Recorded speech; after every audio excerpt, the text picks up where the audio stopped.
Да ви покажем, драги приятели, пациенти.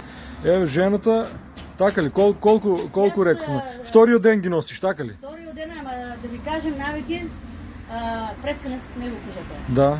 Зашто ко одам, јас осекам дека одам право, а не ко одашле со другите, нели, и ортопедските, ќе кажем. Да, така.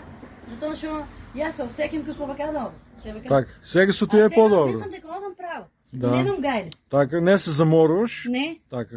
Имам И добра енергија. Сакше да кажеш за летно време.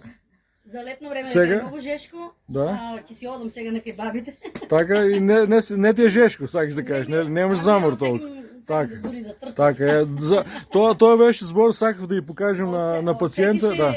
Злоупотребите многу тежина. Така, Поготово на десната нога ти не ми е кршена, на ваа повеќе газам. така, И стварно многу злоба ме болеше. така. А ја мислам дека ме е шината, не е шината на...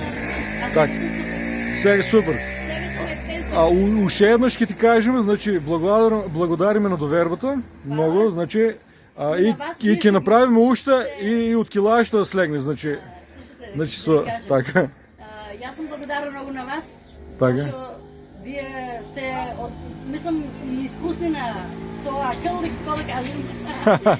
Добро, да. Дека сте на пътя, какви работи.